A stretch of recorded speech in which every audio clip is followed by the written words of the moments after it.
Hi folks, if you guys have a fog machine, you probably know the number one no-no is to run them without fog juice. If you run them dry, they tend to wear out and kill the pump really quickly, which is the number one thing that kills fog machines.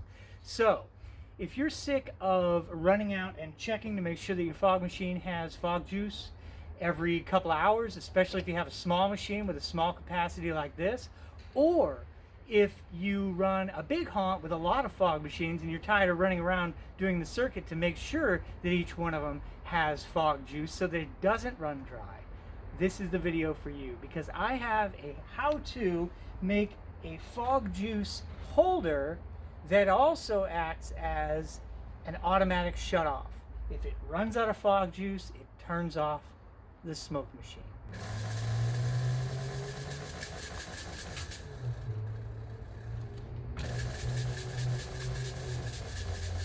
It's a simple, easy to build, requires nothing of inside the machine. It is 100% just on the outside. Let's try it out. So we've all had the issue where our smoke machines are whirring away all night and then they run out of fluid and then we burn out the pump. So what this is going to be is you can take your 1 gallon bucket of fluid, run the siphon tube right out of the 1 gallon jug. So what we're going to need for this is a bucket, any old bucket. This is it's a 1 gallon bucket, but it fits the outside diameter of the 1 gallon jugs of fog fluid perfectly. The next thing, and this is really the heart of the issue, is you need a switch. It's got to be a momentary switch that is normally open, a normally open, waterproof momentary switch. That's key. The waterproof, just in case this happens to leak. The momentary, because you want it to go off as soon as the weight of this is below this line, really. Not have enough weight to keep that button depressed, and it'll eventually release. So we'll see how that works. Basically, because this is a waterproof switch, all I need to do is literally glue it to the bottom of the bucket with some hot glue.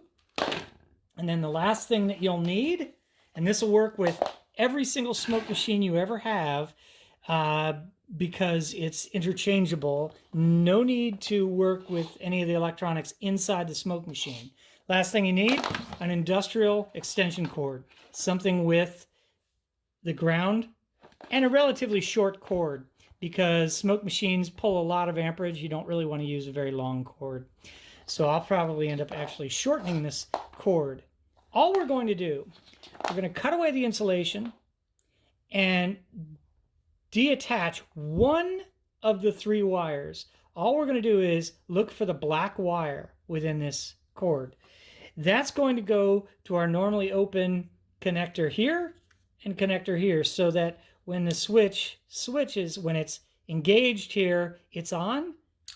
That'll cut the power. It's basically a dead man switch, but now it's a dead bottle switch. So when the bottle's empty, it'll turn off, cut the power to your fog machine.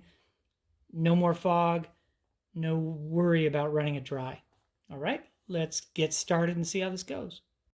Okay, this next part is very important. When you're choosing a momentary switch, the important thing is to match the amperage of, match or exceed the amperage of the fuse that's in the smoke machine, the fog machine.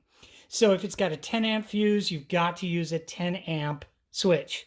If it's got a 5 amp fuse, you could use a 10 amp switch, or you can use something a little lower, like a 6 amp switch, like this one, 6 or 7 amp. So you want it waterproof, you want it at a high enough amperage to deal with, otherwise you can damage the switch or actually blow up the whole unit. So this one has 2 connections.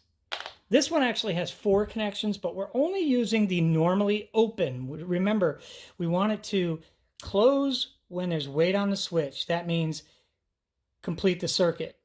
Then when there's not enough weight on the switch, it opens, disconnecting the circuit, turning it off. So a very proper way to do this is to simply take an X-Acto knife and cut around the coating on the outside. Be very careful to do that, and then slice it down the middle and strip it. Then what I'm going to do is pull out the black wire, snip it, and attach that to the two sides of my waterproof switch.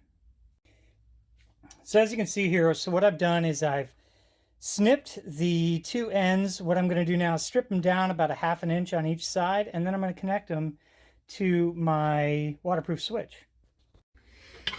Okay, so we're going to quickly strip these ends. It's kind of hard to get it in there. There we go. One, the other. Twist them just to keep them from fraying. Okay, so I want to unscrew this, slide the first side of the connector in, get these locked down pretty tight, put the base plate back on. Don't know why that keeps popping off. All right, and there we go. So now we've got our switch ready to go. You'll notice I'm not going to disturb these other two leads. Now what I'm going to do is drill a hole with a hole saw big enough to carry this head through here and through here. So just a through and through hole with a hole saw on the sides of the bucket. Okay, drilling with a hole saw is fairly straightforward and easy. The other benefit that this will have is if I drill holes in the outsides of the bucket, this bucket will no longer hold water. That's the point. It's a flat bottom bucket, and I don't want any chance of having a short or any other failure. So what I'll do, drill a hole through this. That way, if there is any leakage, then it'll come out of this giant hole. So hole saws are pretty easy to set up. You just want to get one that's large enough to fit the head of the thing. Luckily, it doesn't matter. We don't need an exact fit in any way for this to work. Now, it doesn't have to be exactly on either side from one to the other. It doesn't really matter. The main thing is I just want to make sure that the hole saw is above the edge of the bucket with the side. So it's just plastic, so it should drill out very, very easily. Get it roughly on the other side here. Should pop out the piece of plastic. That looks about right. Let me come over a little bit. There we go.